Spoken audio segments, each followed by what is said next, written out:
The agenda. Dr. Davila Hagigat, do you have any recommendations for the agenda this evening? It stays as it stands.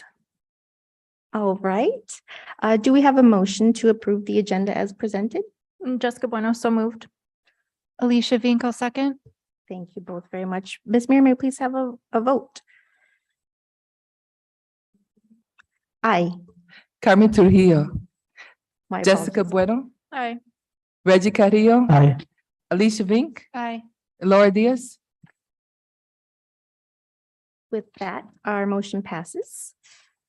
And we can move on to item A5, awards, recognitions, and announcements. And I get to go first this evening. So our first one is our partners at CarMax in Phoenix donated school supplies to Bethune and Whittier schools. Each of the schools received backpacks, notebooks, colored pencils, glue sticks, lined paper, and much more. They even thought of our staff and provided gift bags for teachers. What a great way to start the school year. Thank you to CarMax for your generous donation.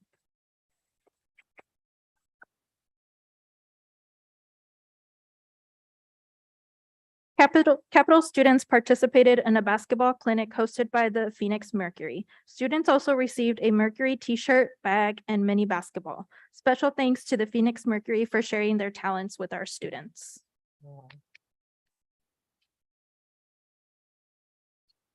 St. Peter and Paul Orthodox Church donated 48 backpacks filled with school supplies to Whittier School for students and has partnered and supported Whittier for several years.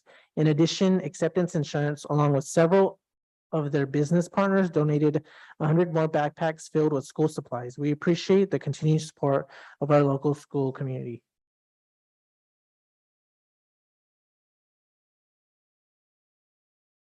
Kudos to Principal Gina Millsaps from Dunbar School for supporting the junior high class teaching reading at the beginning of the school year.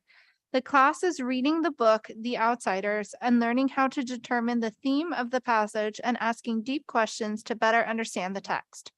In addition, the class participated in a community building session. Dr. Hagigat visited the class to support Ms. Millsaps. Our teachers and leaders are doing incredible work and building positive relationships with our students.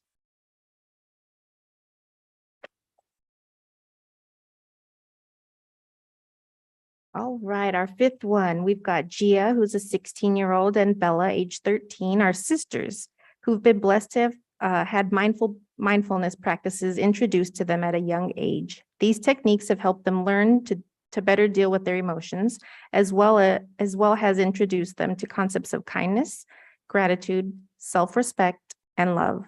They created mindful buddies to teach kids how to stop, breathe, and reset as a life skill that will benefit them long into adulthood.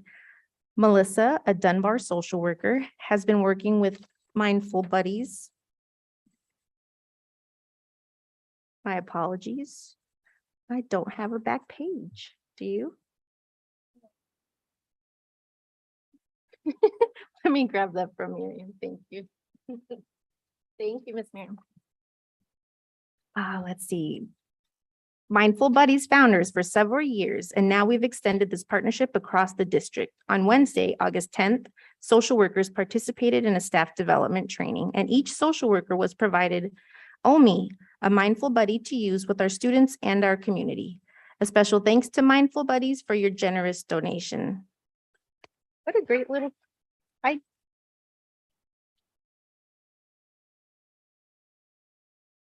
Kenilworth School launched a computer coding class for students in grades 5th through 8th, thanks to a partnership and support from our friends at Gen Tech. Students participated in this thinking and learning computer coding opportunity once each week. This class is a big hit with students.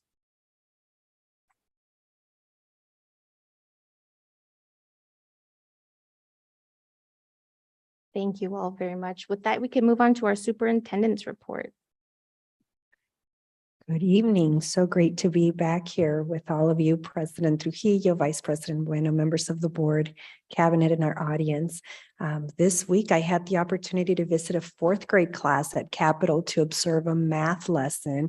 I want to thank Ms. Kaylin Liu for delivering an engaging lesson on place value and using whole brain strategies to support student learning. I also want to send a shout out to her students. Also, our employees received their ESSER stipend today. A special thank you to our federal programs for writing the grant to make the funding possible, and our accounting staff for processing the stipend in a timely manner. This is a small way to show we value our employees. Lastly, I want to thank our community enrichment partners, Gentech, Styx, Challenge Island, YMCA, G Road, and Magnus for supporting our student interest and providing enrichment during the day and after school at no cost to our families.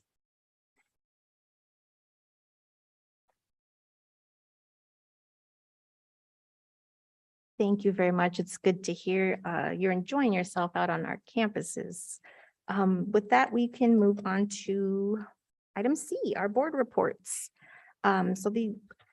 This week, we did get to meet with the consultant that we are procuring for our board retreat coming up the first week of September. So the board and cabinet will participate to work on team building, governance opportunities, and just really grow as a team so that way we best serve you all. So that's my report. Do we have any other board reports this evening? Yeah, I do. I just stopped by Garfield today to join, to see the students and the teachers in action at the Garfield on the garden program with Paige and Jessica and other educators that are present. They're teaching about urban hydroclimate to students. However, what I did want to talk about was just, it was wonderful to see them using the new tech, the smart board and the new Chromebooks, and using that to enhance the learning environment. Students were very much focused and following the directions of the teacher, which was awesome because she was teaching about photojournaling, how to capture students' attitudes about the environment. But it was just cool to see her walk through teaching the students, guiding them through how to use these devices, how to access Google Chrome, Google Drive, all that really quickly, and just embedding it in the lesson and showing that all on the smart board. So I mean, just to see the process come full circle, because I know that we had them come and present and let teachers choose which ones they wanted more, which smart boards they desired more. And just to see that from that step to like now they're in the classroom and teachers are using them. I was happy to see that and see that students were using them to learn very important information.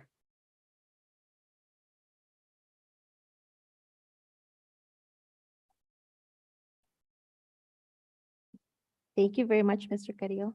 I didn't know you were visiting, so I'm really glad to hear. And look forward to maybe hearing more about that because you're our tech guy now on the board. So I do want to see how we can, or how we are supporting that and making sure that it's spreading everywhere. With that, we can move on to item D, our community communications. During this time, the board will hear comments from members of the public who have submitted requests to address the board. Each speaker will be provided 3 minutes to share for this meeting. And that allotment is decided based on the number of comments that we receive. Please note that governing board members are not permitted to discuss or take legal action on matters raised during the call for public comment. Ms. Miriam, how many comments do we have this evening? We have a total of 7. 5 people are here in person. Okay. The first person, Jason Parsons, regarding IA training. Thank you.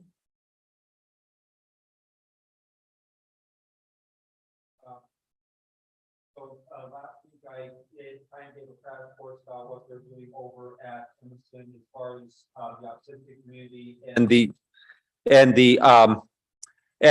the professionals working together. And so my mentor, Sue Galabaki, now retired occupational therapist with 40 years of professional experience and who was diagnosed with autism herself at the age of 50, is now involved the group that she's with, Making Sense of Autism. and offering to do 10 to 15 minutes training videos, and also make themselves available to take questions from teachers and parents who wish to participate at a monthly meeting in order to answer these questions.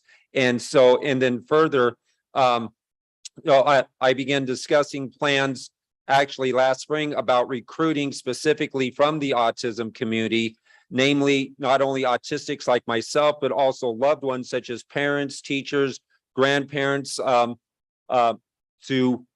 come in and to be IAs, because they're already halfway trained and they would crave any additional training which would benefit them in their own personal lives. And furthermore, I know from a previous job experience that there is a program to where if we set it up right, the autistics that we hire on, it could actually be considered job training, and therefore it could be subsidized by, I believe, DDD, Voc Rehab, or some organization. I know the program exists because I was part of it at a previous job. And so anyways, so that would bring additional funding into the community and increase our IA staffing, which is desperately short at this point. And so anyway, so I definitely would like to get together. By the way, here's the email from Sue, talking about the commitment that they're ready to make if anybody wants to read that email or have me forward it to you. Anyway, so yeah, there's a lot of great opportunities, but what we do need is to do a public relations campaign, notifying the media, so that way we can do the recruitments. Because if we do this word of mouth, we're not going to get any substantial number of additional IAs for 10 years. Okay, if we want IAs now, we need to bring in the media and let them know what we're wanting to do. So thank you. Next person, Rebecca Law, regarding teacher shortage at Dunbar. Hi, everyone. My name is Rebecca Law. This is my second year at Phoenix Elementary and at Dunbar. Last year, I was the math interventionist, though I did spend much of last year subbing, including covering maternity leave in that fall trimester. This year, I am the middle school math teacher. I'm not only that, but I am currently the only middle school teacher. There are 2 open positions at my school. As we saw in the celebration, my principal, my IEIS, and my K-3 reading interventionist are taking turns with English. And we have the Gen Tech company coming to do science because our science teacher quit a month before school started. And while I appreciate all these efforts to step in and fill in these vacancies, and that, Gina's being celebrated for doing that, it's just not sustainable. I'm the only consistent person in my corner all day. I don't have that consistent community with me. There's people in and out all day. And when I don't have that support, it's hard. I have support, but not that all day support. So I want to know, how are there being steps taken to work on recruiting and retaining teachers so that there isn't that revolving door of adults? Because my students need that consistency. And when I'm the only person left from last year and they only saw me in a subbing role, it's really hard for them to realize, like, here I am, that consistent adult. And on top of that, I'm curious about when we're getting amendments for our contracts reflecting our pay for the year. I also just realized today, looking at my check, I haven't got my performance pay yet from last year. I just realized that today. So I haven't been able to take it up with anyone yet. But in terms of retention and stuff like that, I want to know that if I performed well last year, I'm going to start seeing that, especially being so short-staffed. When I am, it feels like an island. I have people coming in and out, but at the end of the day, it's still just me, and there's 2 vacancies. And I want to know what that solution is and when that solution can come about. Thank you. Next person, Marnie Burris, public comments.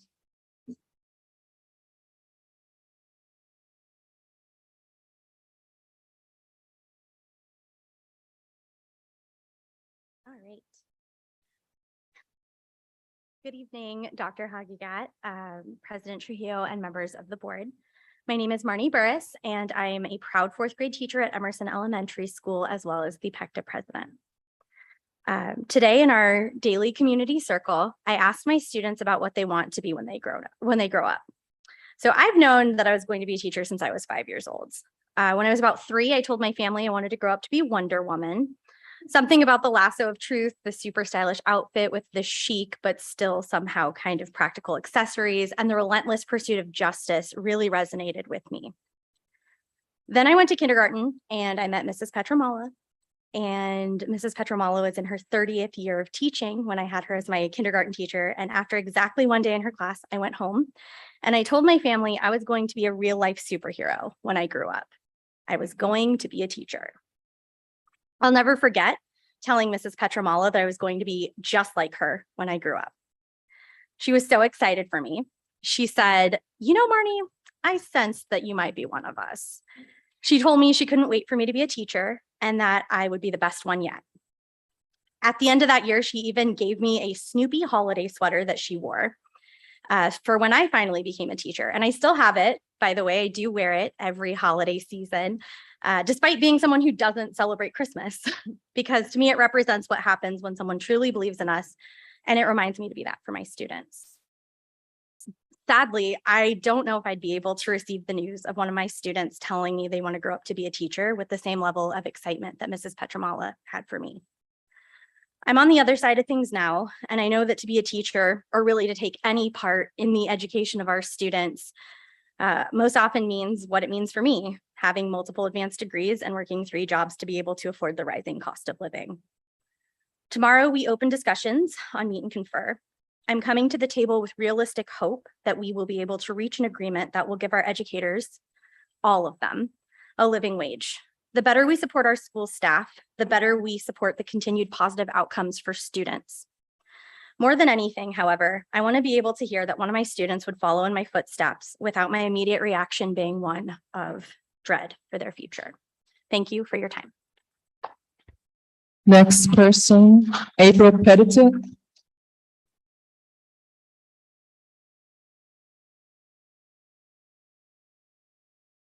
Dear Cabinet and members of the board, my name is April Pettit and I am a proud Dunbar Dragon. I have been with the district since 2003, and I was here just last year talking about what the end of TIF 4 would mean to veteran teachers like myself. This summer, after a very visible and vocal presence from AEA, the state legislature allocated an additional $2.9 million in funding to PESD. Several surrounding districts in the valley used that additional funding to provide raises for their staff. Tempe, 10% raise. Chandler, 5% raise on top of the 2% raise they already received. Dysart, 4%.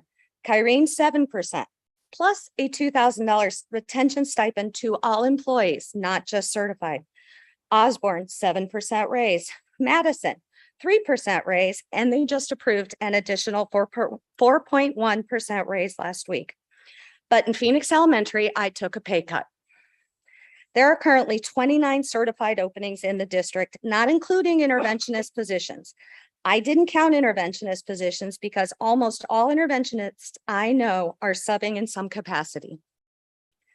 Our K-3 reading interventionist is currently the homeroom and ELA teacher for 6th grade. Our lead EL interventionist is now subbing in a 2nd grade because of teacher resignation. Because of the lack of adequate staffing, every staff member on campus and across the district is working harder than they have ever had to work.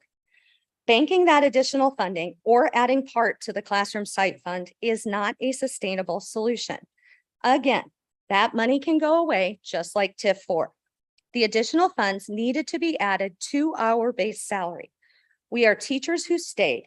We had other job offers, but we stayed. Something has to change or there will be another mass exodus of highly qualified and effective teachers. We can't fill the positions we have open now. If more teachers leave, how will we keep our schools open? That additional funding should go through the PECTA Meet and Confer process and ultimately, hopefully, be added to our base salaries to retain and attract highly effective staff. Thank you. Next person, Tanari Ochoa Martinez, regarding making a public comment.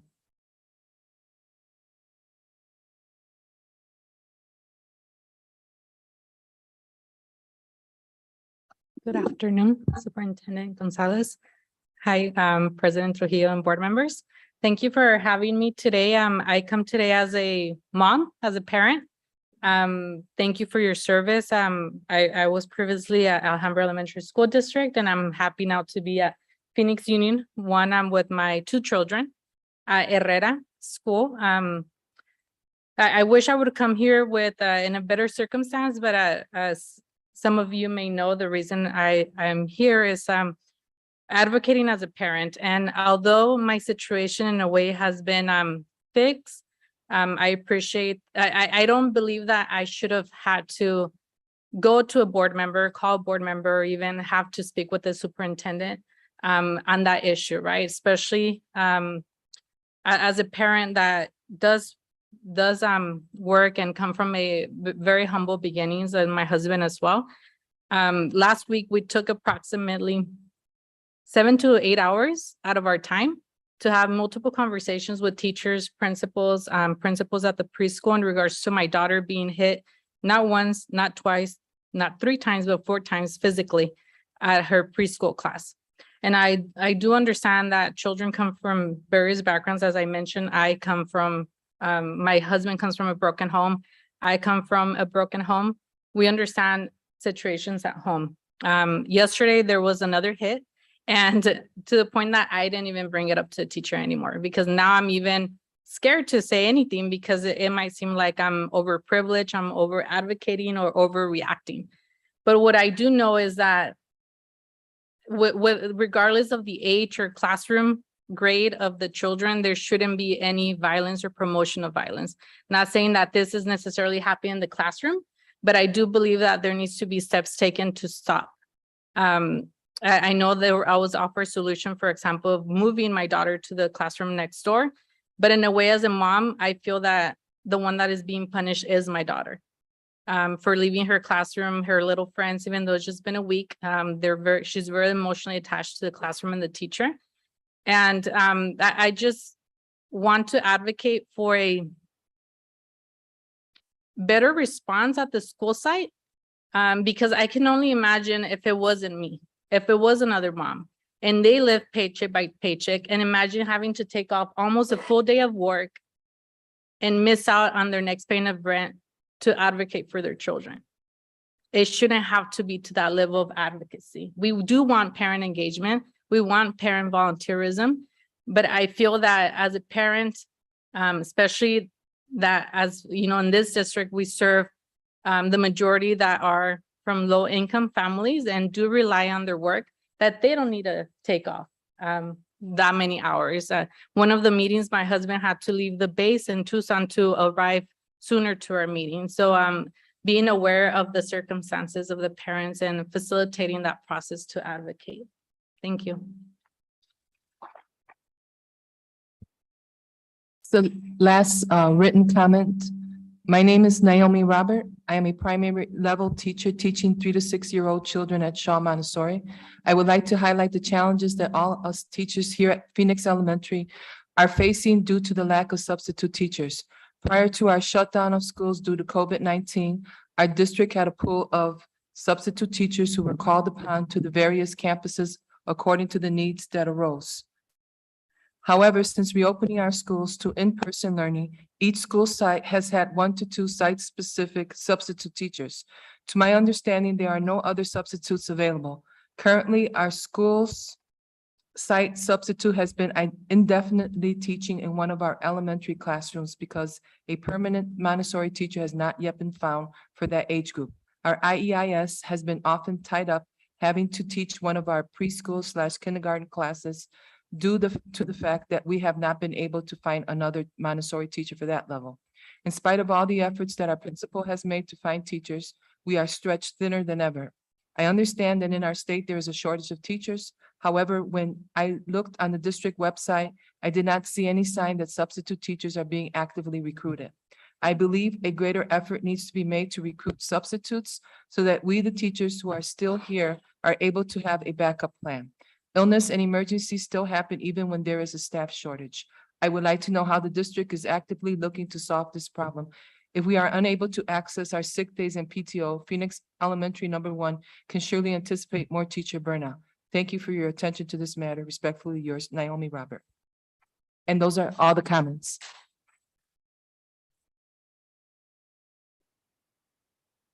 Thank you very much, Ms. Miriam. Thank you to everybody who made time to address the board this evening. Voice matters. The board does take these things with value, so we appreciate the time you've given us. With that, we'll move on to our next item, the approval of our consent agenda. Our consent agenda lists several items for approval of the board in a single motion. The items listed under the consent agenda have gone through the superintendent's cabinet review and recommendation documentation, as well as the board. We've all gotten to review these items under the consent agenda. Documentation concerning these items has been provided to all the board as part of the itemized agenda. Items may be removed from the consent agenda at the request of any board member. And I don't believe we have any requests this evening. With that, do we have a motion to approve our consent agenda? Jessica Bueno, so moved. Alicia Winkle, second. Thank you. Ms. Mary, may we please have a vote on approving our consent agenda? Carmen Trujillo, Aye. Jessica Bueno, Aye. Reggie Carrillo, Aye. Alicia Vink, Aye. Laura Diaz.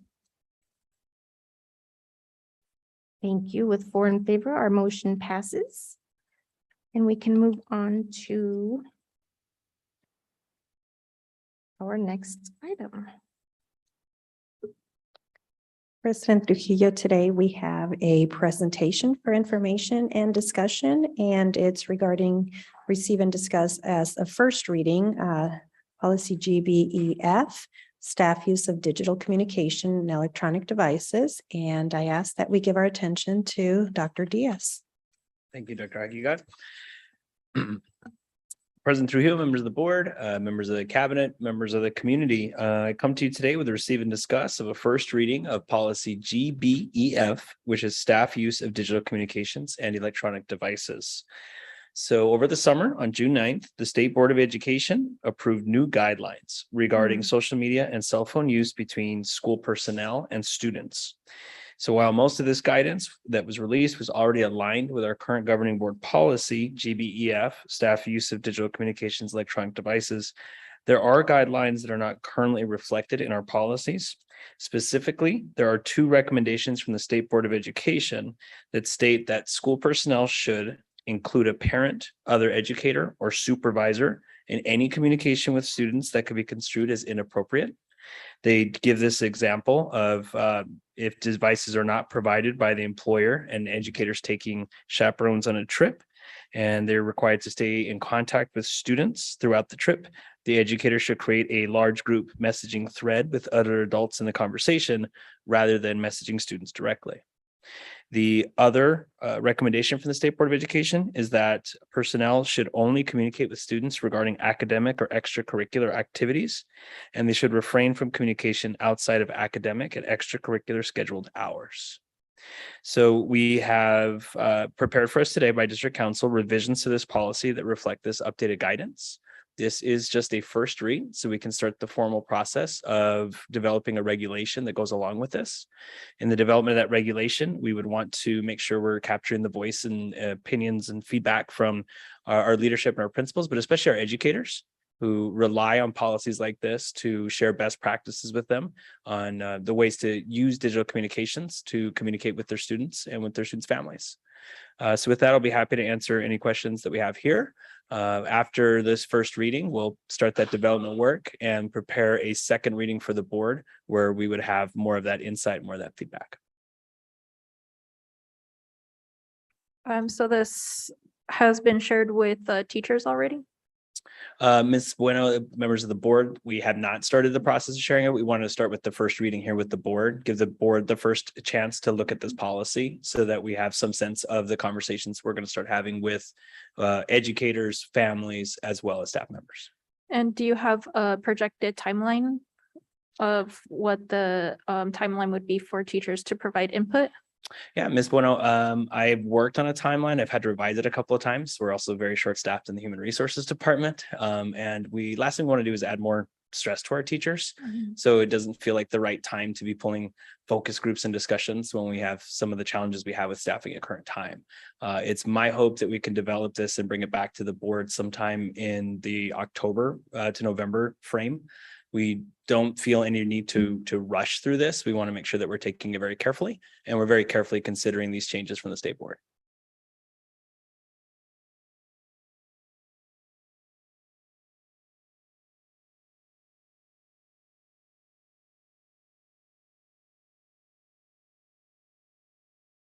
Thank you, Dr. Diaz. Okay. I don't hear any further questions. So I think with that, we could move on to Thank you. our next item. Thank you. Our next item is around the average daily membership and budget update, and we have Mr. Quintana sharing that information with us tonight.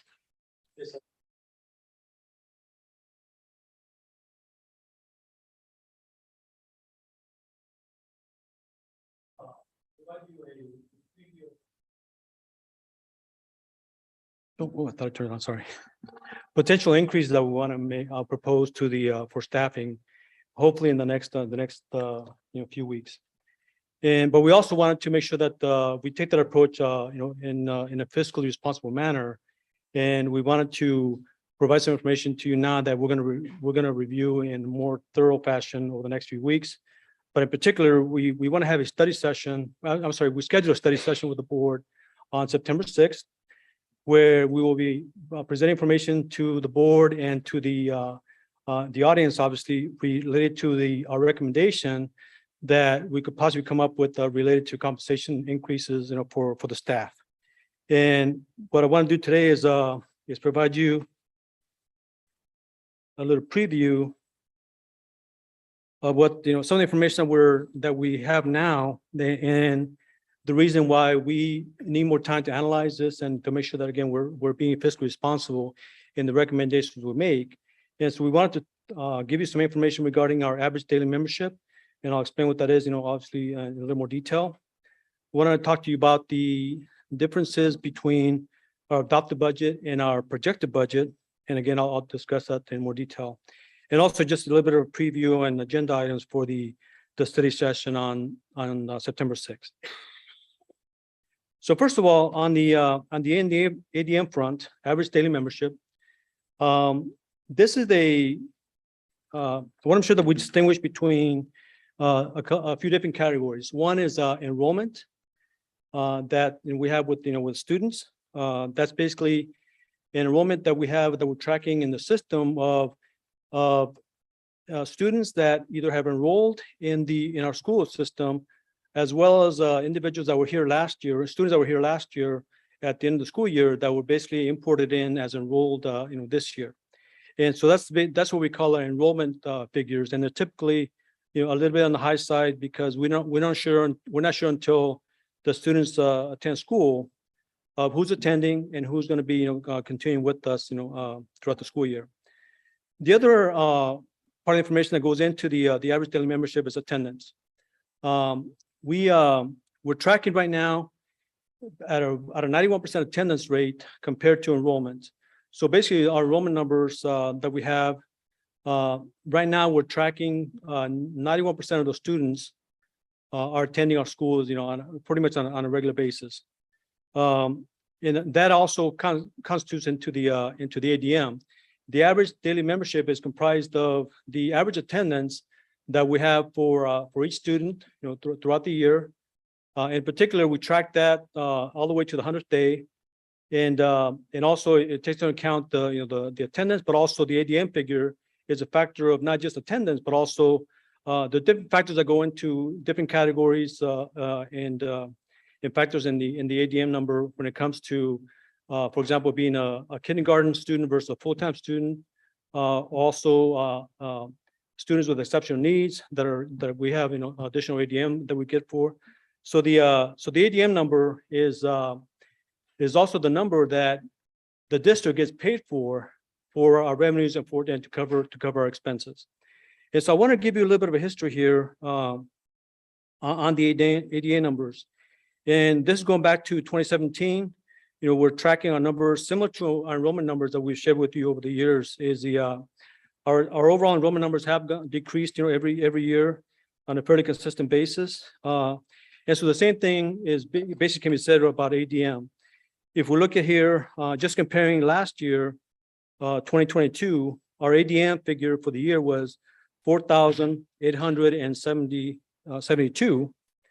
And this year, based on the first 10 days of attendance, we're estimating ADM to be at 4,624. And so that's, obviously a lower number than last year.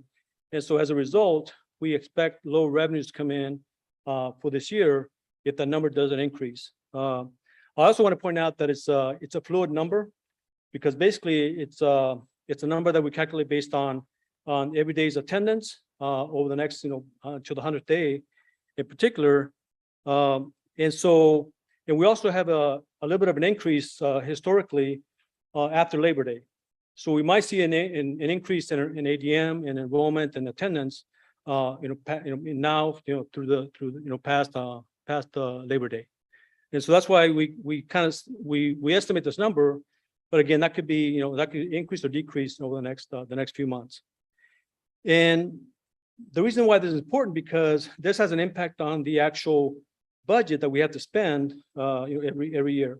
So if we look at to correlate those columns here, if we look at last year, at the bottom here, we had a budget overall of $53.6 million of overall M&O budget, and that was based on a ADM number of 4,872, and so that resulted in a per pupil funding of $11,007.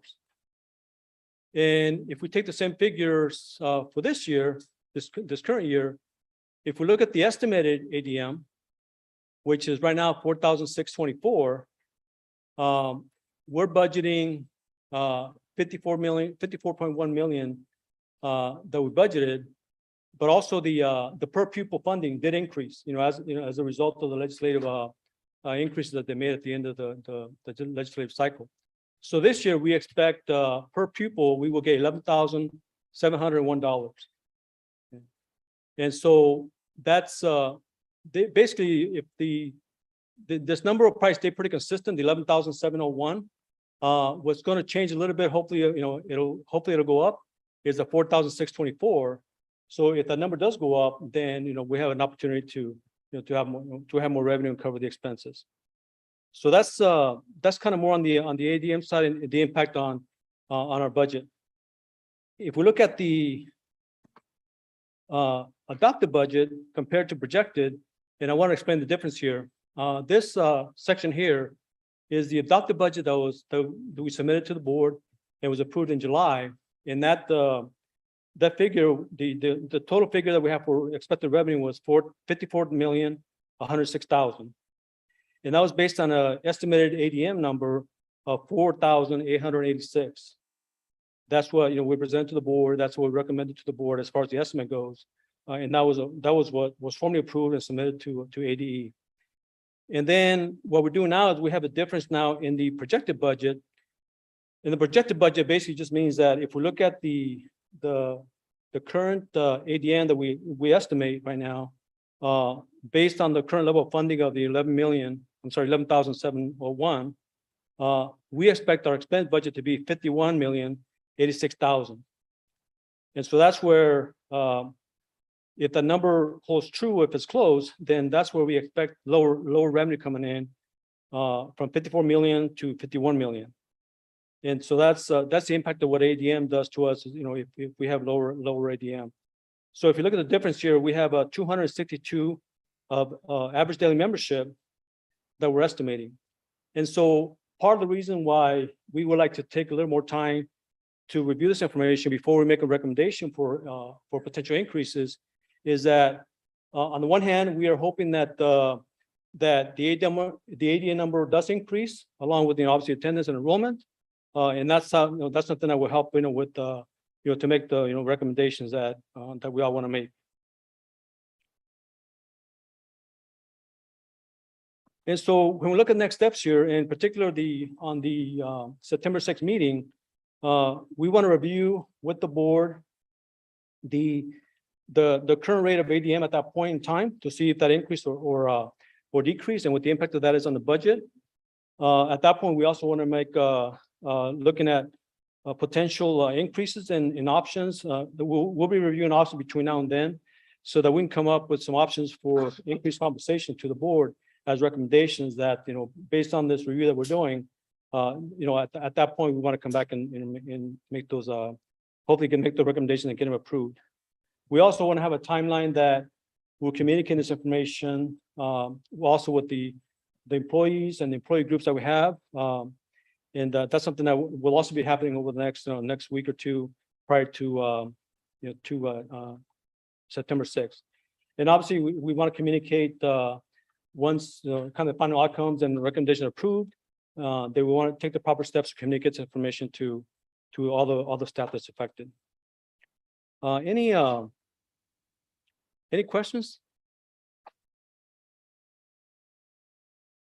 Does the number, the 2022-23 adopted budget, that doesn't include the legislative increase though, right?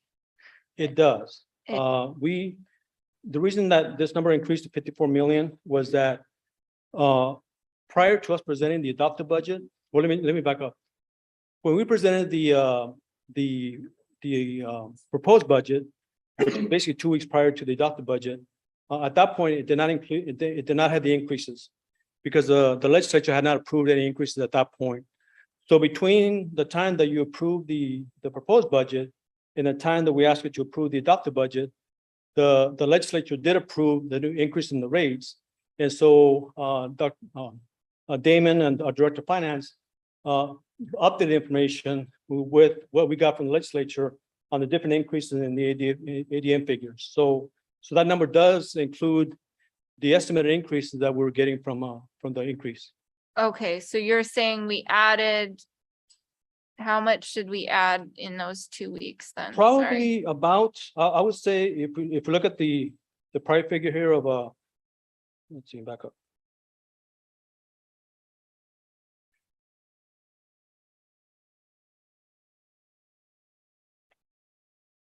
Yeah, the difference between the 11 from last year, the 11,700 and the 11,701, is $694. So we basically added roughly about $690 per ADM to the budget. Okay, but then because of the current ADM, we're actually needing to subtract. So right now, what we're saying is that even though per ADM, it's a bigger number, the fact that we have lower ADM totals, is decreasing the overall budget that we have to expend.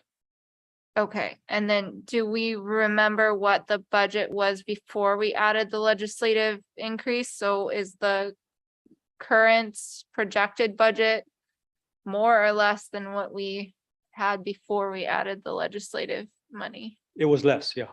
Okay, The proposed budget was less than the adopted budget, the overall okay. expenses. So we still have more money than we originally thought we were gonna have. Yes.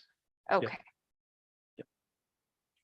So some things we'll be looking at, for example, again, we're hoping that ADM does increase, so we don't have, this big of a hole to try to fill. We'll also be looking at other sources of funds that we can maybe, consider. We're also looking at the overall expense budget to see if there's some room to actually reduce our expenses, that could also free up some funds that, we could use for this. So there's a lot of things that we'll be looking at over the next, couple of weeks, again, before we make the final recommendation. And it's really a matter of the ADM, because if the ADM number were to stay similar to last year, in enrollment and attendance, it'd be easier for us to make a decision that, yeah, we can afford these increases are sustainable. And so right now we want to take more time to make sure that they are sustainable, for the long haul. but historically, our ADM is not going to grow significantly between now and I don't even know, right? Like we've historically. Yeah, it increased it, but yes, it won't be significant. We probably won't be able to make up the full 262. But foreseeably, we could get another 100, another 100 number of, ADM, foreseeably, depending on, the attendance and the enrollment and, and maybe new people enrolling. And for some reason, in this district, again, after the Labor Day holiday, we get a little bit of and also after the 100th day as well, we also get an increase, either right before or after the 100th day, we got another increase in ADM. So the ADM could fluctuate, Okay. between now and 100th day and even beyond. Okay.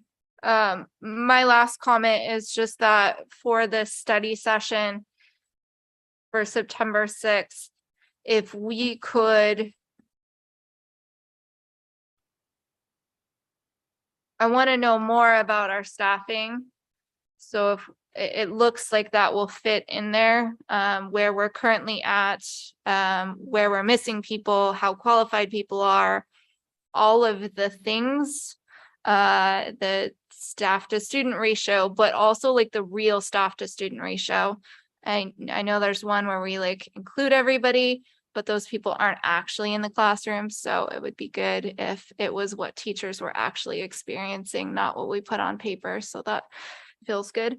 Yeah, if we could pull some of those things in for September 6th, that would be amazing. Yes, and we'll have an opportunity to bring a lot more detail. What we wanted to do right now with the update is really present it to you so that we get some of the feedback that we're getting, just like what you just gave us, and so that we have the opportunity to bring that information along with options of what do we want to do, since we know that, yes, there was an increase, but there was a decrease in ADM.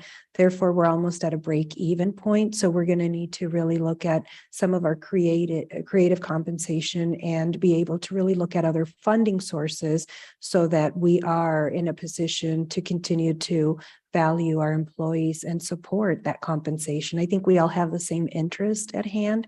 We just want to see what is fiscally responsible and sustainable. It's very important for us that it's not a one and done. And so we're looking forward to that September 6th meeting with you. Is there a formula to figure out what the ADM is going to be? Yeah, we can get estimates on the ADM. I'm just a little confused as to why the ADM was projected to be higher than the previous year if we see this natural decline of enrollment. Yes, very, very good question. And traditionally, we would normally expect a lower ADM, lower attendance and so forth. And so we estimate a lower number, each year. This year, we looked at the information and the fact that since COVID started, we have lost, I shouldn't say lost, but we have a decreased enrollment and attendance by over 800 students. And so we felt that because the decrease has been pretty drastic, that we can retain all the students that we have now, that we had last year, and retain them this year.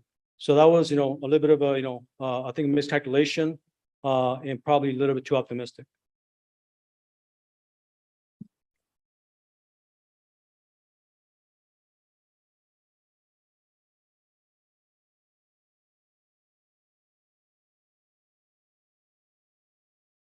All right, I don't have any further questions, Mr. Quintana.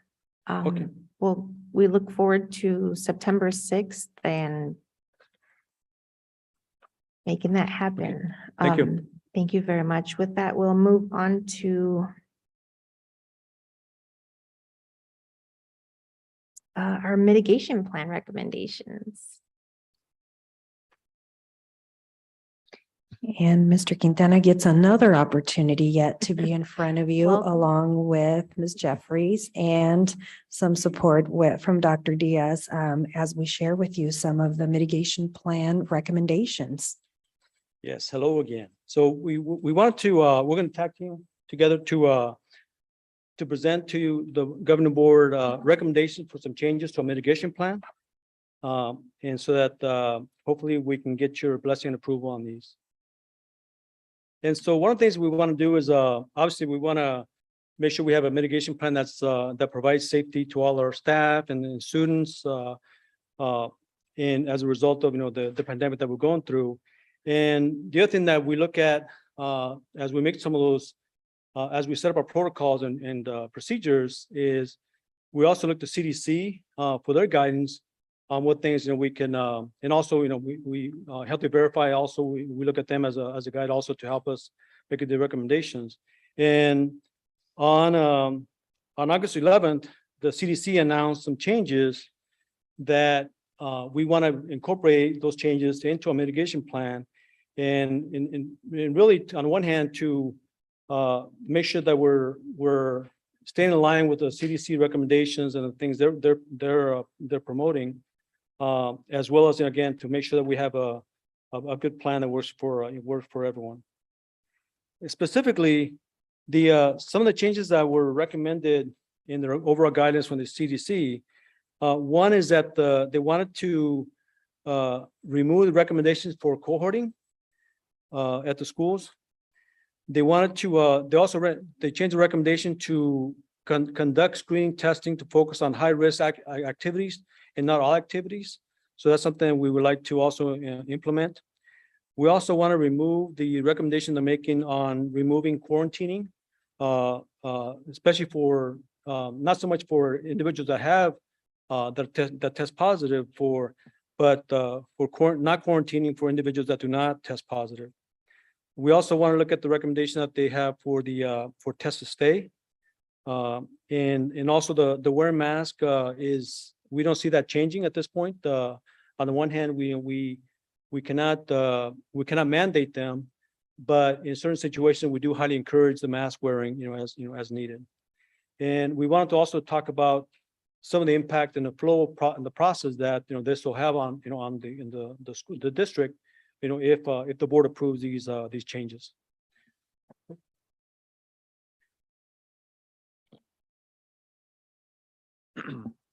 President Tree, members of the board, we wanted to share you here then the revised COVID-19 protocol chart if these changes are approved. You may remember that for the past couple of years, we've created this chart in order to really create like a flow of what we do when a case occurs or when a close contact situation occurs. With these recommended changes, the only part of that chart that would remain is what you see here, which is that when a person tests positive for COVID, we look at whether or not they had symptoms to determine the calendar day count in terms of when they can return. All this comes through the Human Resources Office, because if it's a staff member, we instantly make sure we're getting them the very best support we can, which includes our paid COVID leave for up to 10 days in the case of a positive case. If it's a student, we're monitoring that very closely against the recommended guidelines from the county in terms of reporting outbreaks. And so we just wanted to share with you what the revised protocol chart would look like should these changes be adopted.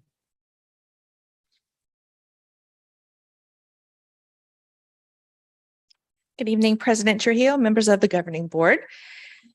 Lastly, we wanted to share how these changes might impact the community level and the strategies to mitigate COVID-19 within our schools. So when the community level is at low, the CDC is recommending that individuals stay up to date with their COVID vaccines, that they get tested if they have symptoms, that we maintain improved ventilation throughout our indoor spaces, avoid contact with people who have suspected or confirmed cases of COVID-19, following recommendations for isolations that Dr. Diaz just shared with you, and then following recommendations for what to do if you're exposed to someone with COVID-19.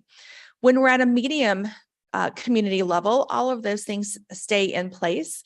And then the few things that are added is for those individuals who are at high risk, that they are encouraged to talk with their healthcare providers to take additional precautions as needed.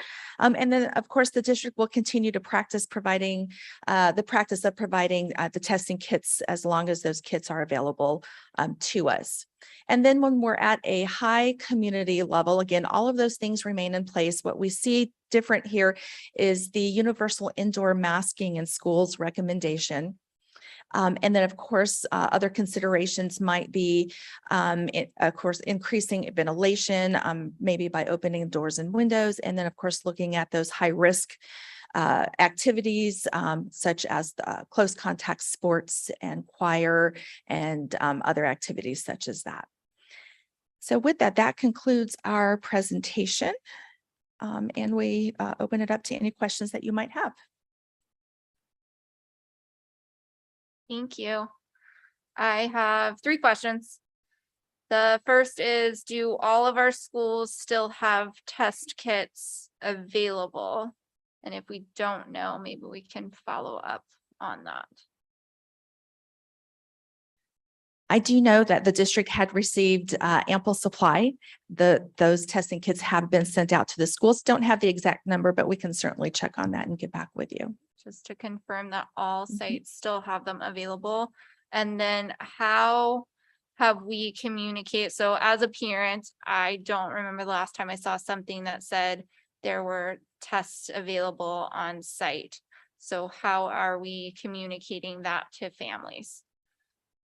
So as students come to the nurse's office and present symptoms, or as we're learning of potential exposures, our health nurses work with families and provide those testing kits to those families who might need them as those cases are presented to us. Okay, I think that it would still be good to communicate to all families that that is a resource available, especially ample supply. I do remember, like, it was a pretty large number of tests. So, and it is not been super easy for people to find the test like out in the community now. So that might be good to communicate. And then my other question, and I'm not sure who can answer this, is when are we sending kids home? If a kid goes, well, let's say they start in the classroom, the kid's in the classroom and they're coughing or they complain of a sore throat. Like what is our current protocol? I can answer that question, Dr. Bing, members of the board. If a student presents symptoms, they or the teacher immediately sends that student to the office. There is a isolation area at each of the schools then, and that kid is families contacted so that we can make sure that the student gets tested. We provide that test kit in some cases. In other cases, the parent or family member may choose to take the child home and test the student on their own. If that student takes a test and they're positive, they then go into the protocol of staying home for 5 days, a minimum of 5 days. If they test negative, they are allowed to return as long as their symptoms have improved and they haven't had that fever within 24 hours. So even without a fever or vomiting, the school nurse is calling the parent and offering them a COVID test. That is the protocol. They are recommending that the student take a COVID test, and in terms of the school nurse's office ability to administer that test, it can vary from school to school, but that is the protocol that we put into place. I think that's fantastic. I would love to confirm that that is indeed still happening in all of our schools. I think some districts have moved away from calling for all types of symptoms. And given that that is, happening throughout the rest of the community, I would just like to confirm that our schools are still doing that, because I do think it's really important. Kids are sick now. My son was homesick this week. He has caught whatever is in his class of 32 students, by the way. So I would like to keep those germs out. And if we could also send a reminder to families to keep their kids home when they're sick with whatever, not just a fever or vomiting, because again, if our community has kind of gone back to the norm, they're going to send their kid as long as they don't have a fever or diarrhea or vomiting. So just more communication with families so that they know what resources are available, when to keep their kids home, and just a confirmation with our health services would be amazing. That is all that I have. Thank you very much for all of the work that you have and continue to do.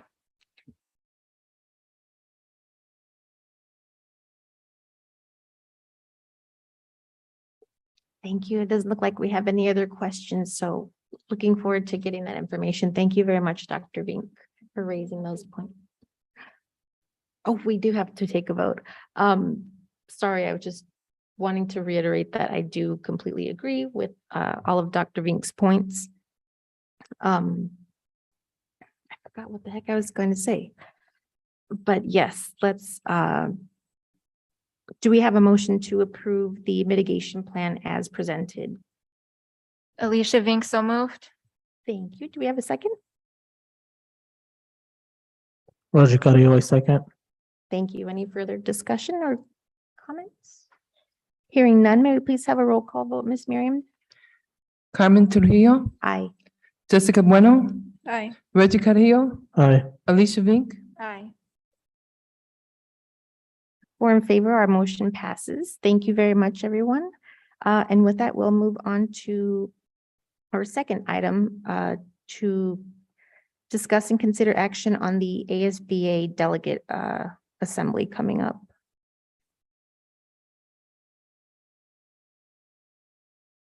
I wish I would have brought with us our choices from last year.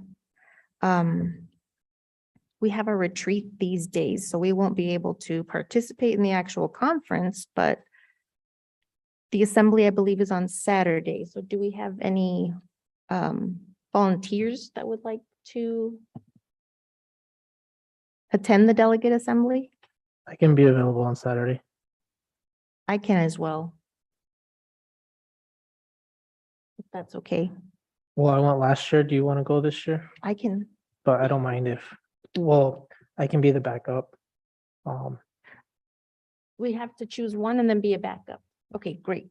So I believe that's item 3, though. We're on item 2. Sorry. as far as choosing the items, No, we're on discuss and consider action to approve the draft of the political agenda. so I think that's where we choose the items that are gonna go to the delegate assembly. Let's open it. My apologies. President Trujillo, on item 2, you have the opportunity to look at the draft of delegates, and it's not until item 3 that you then select those individuals that will be representing you. So for this one, we have to discuss which agenda items we want sent over. Is that what item 1 you would like us to do? That's at least my understanding. I apologize for jumping the gun. I just wanted to kind of clear up who was going, and then we could move forward. You can, if you'd like to do 3. I don't think that there's a lot of harm, but we do have counsel here in case we're harming anything, but we got a thumbs up on something. Hey, Mr. Thomas, thank you for being here. Having attended 22 delegates at the start phase of the process. Right now, this is the process by which you've already submitted your items back in the spring. There was a legislative committee that vetted those proposals. They put together a draft agenda for the delegates. At this point, you're giving input on that draft agenda to yourself. Can you, Mr. Thomas, can you remind us what the red lines are? That's stuff that's been changed by the ASBA, the red line stuff. Have you seen it? Sorry, maybe you don't know. That's okay.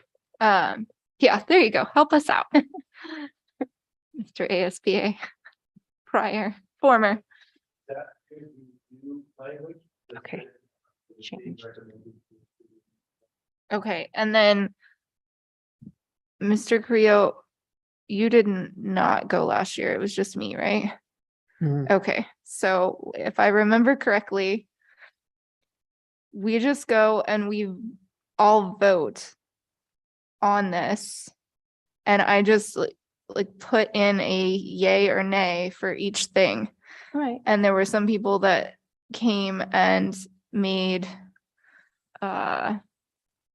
proposals for new things, but otherwise, as long as we don't have anything against any of this, we just say yay and then the person goes and votes yay when they do the board voting. Does that sound like a simplified version? Yeah.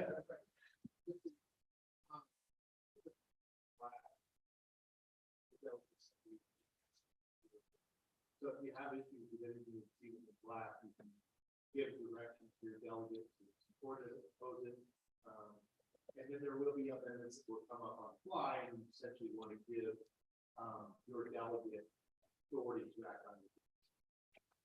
Yes, there was one amendment that came up on the fly last year, and now I don't even remember what it was, but it was something that our board would have gone for, and someone walked around and literally got signatures to bring that to the table, and it just expanded something that was already here, and then we all voted on it. Thank you. That helps immensely. I hadn't participated in that process before.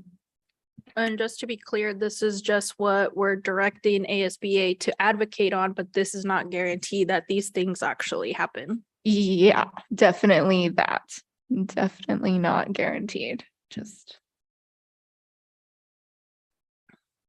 I really am bummed I can't find the items that we went for. So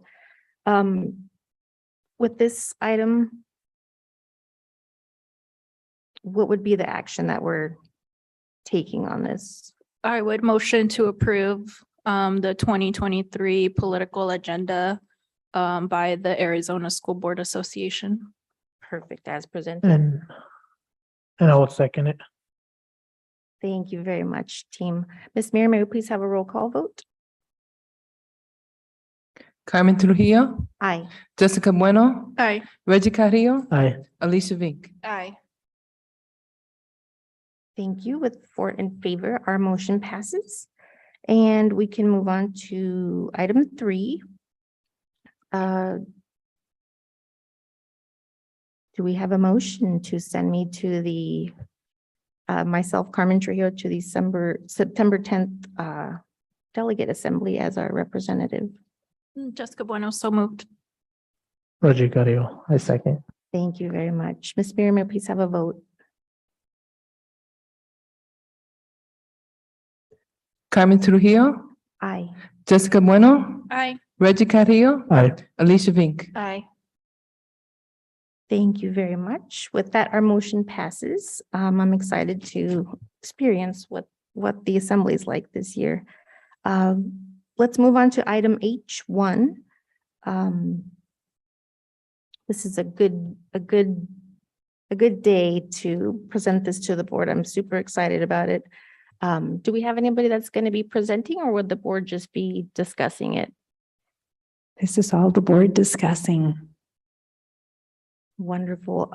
I have gone through our resolution, our LGBTQ resolution that we've had some assistance from the Arch Committee. Are there any comments that you guys wanted to possibly come up and make? I don't have any recommendations to change any of the wording, so I appreciate all of the support, Ms. Dawn and team.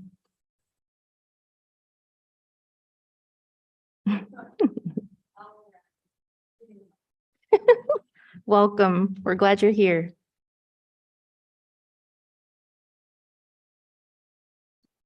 I see green. In case I had an opportunity, I did write some notes. And so thank you for the opportunity. Good evening, President Trujillo, Vice President Bueno, members of the board, Superintendent Dr. Davila Hagigat, and to all of the community in the audience. My name is Dawn Baumgartner, and I am the coordinator of social work. And I have been leading a wonderful committee for the past year, and we renamed ourselves as the Arch Committee, which stands for Accept, Respect, Connect, and Hear. And we started meeting. We are made up of community members, parents, teachers, administrators, social workers, psychologists, so a multidisciplinary team. And we worked initially on submitting some updated policies regarding our LGBTQ plus staff and students, so our entire community. And we really are creating inclusive and safe environments for all of our students. And so we're very honored. There's some members that are in the audience that I want to thank for being here, and also thank everybody in the community that has supported us. Especially Dr. Gonzalez, thank you, who has supported this work from the start. This is part of our equity plan, and this is part of one of our goals. And so I thank you for bringing this forth today. And I feel really fortunate that we have this on the agenda. Thank you.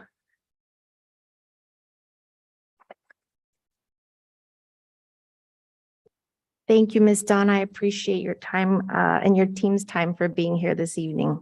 This began, I believe, following in the footsteps of Phoenix Union. So I'm really glad to collaborate on this effort and bring it to our district as the welcome and inclusive space that we are trying to be and create going forward. So thank you very much.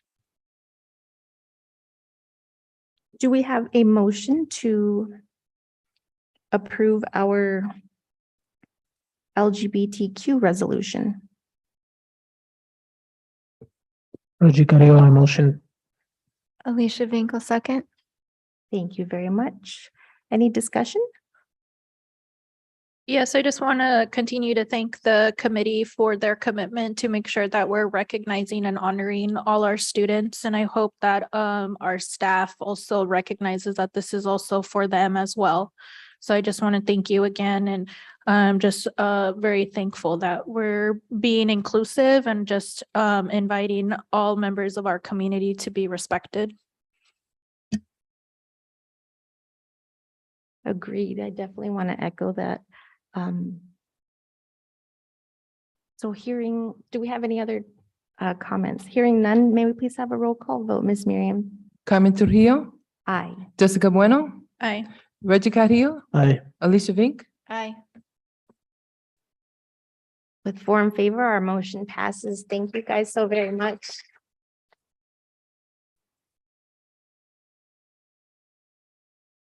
Exciting. Okay, that brings us to our second resolution regarding secure storage notification. Any comments from the board regarding our firearm safety resolution? I don't have additional comments regarding the resolution. I just want to thank Cabinet for their support and for verifying the data and the research in the resolution. I do think that it is important to, share as much information regarding safety with our families as possible, and do as much as we have the power to do. And I think this is just one step in that direction. So this will just be something I understand it, that goes in the handbook. If we approve this, do we intend, so we can add it to the electronic handbooks, but do we intend to send it out to families, or how will it get distributed at this point in time? I think we have the opportunity to do all to make sure that it's out there as we continue to inform our families. And so I see it both in print and electronic. Okay, great. So yeah, if we could just hopefully I will see it as a parent, I will see it come across, but if not, if we could just get an update when that does make it to the families, that would be great. And it's not the resolution that's making it to the families, it's an additional document, right? Let me double check. I think for the purpose of clarity, we can put it out there as it was approved as part of the resolution, and then we can field some questions. I like to leave the document intact so that it doesn't lose the integrity of what it's meant here. Okay, yeah, and it says the superintendent will create an appropriate letter to parents that explains the importance, right? Okay, so there'll be something additional. Okay, thank you. I had one quick question, Miss Miriam. Will there be footnotes included on the bottom of here? No, the footnotes were for information for the board to see where the clauses came from. Okay, perfect. So will those stay in there the way it is? No, we will remove them. Okay, I just was wanting to clarify, and I might have missed this. We did bring up the handbook and it can be updated electronically since I know we just published one at the end of last month. Sweet. All right, do we have a motion to approve our?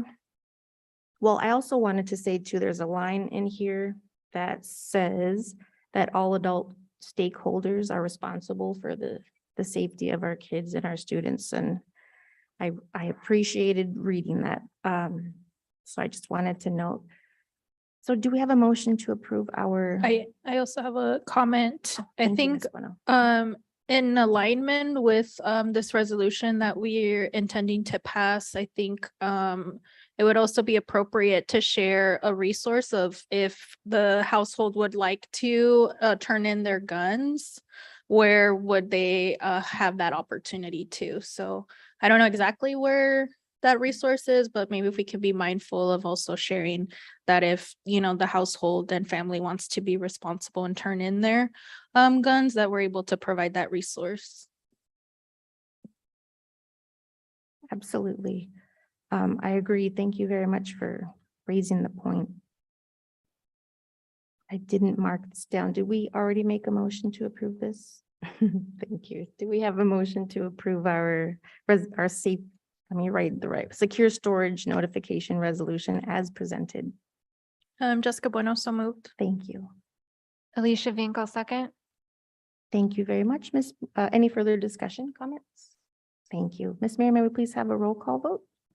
Carmen Trujillo, Aye. Jessica Bueno, Aye. Reggie Carrillo, Aye. Alicia Vink. Aye. Wonderful. With 4 in favor, our motion does pass. Thank you very much. Agreed. Let's move on to item 3. Do we have any board requests to record this evening?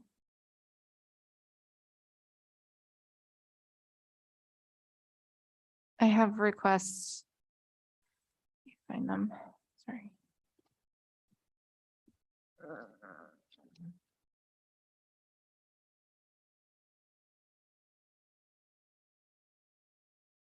Think my request is, as we're talking about staffing, we're talking about the budget. I think Mr. Carrillo has asked about pathways to success before. My request is somewhere moving forward. Dr. Hagigat, we've talked in the last 90 days to 6 months about the big picture and some like pieces of how we will make this all sustainable, but the pathways to success was kind of like a overarching how that was going to look. And as we look at staffing and ADM, it's very clear that we need a big picture. What are we going to do to keep this train running? And I'm having a hard time putting all of the small pieces that we've seen together. So somewhere moving forward, if we could put a date on the calendar to kind of see that, that would be great. Agreed, Dr. Vink. While working with ASBA this past year, they went over some more formal committee processes, and I would like to see the Pathways to Success Committee somehow marry that process and get a timeline going and list who is leading what. So I completely agree, and that is something I did want to speak to administration about, so I'm glad you brought that up.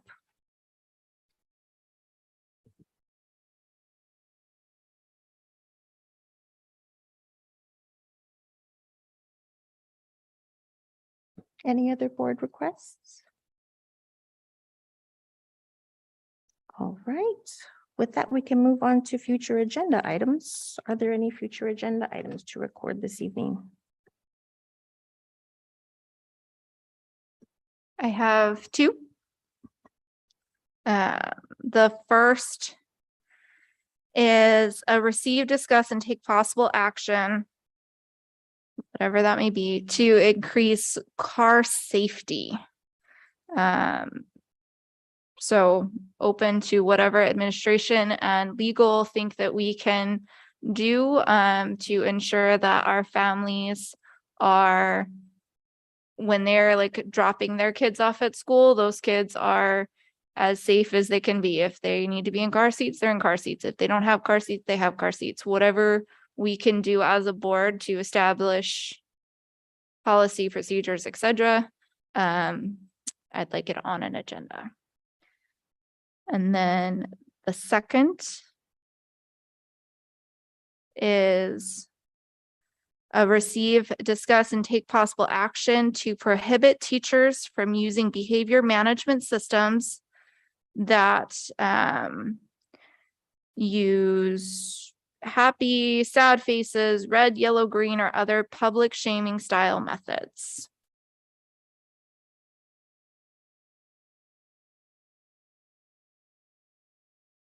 That's all I have. Thank you, Dr. Vink. Again, to hearing your request, I do think the car safety resolution could perhaps involve a media campaign regarding seat belts, car seats, just information of that nature. This past summer, I did participate in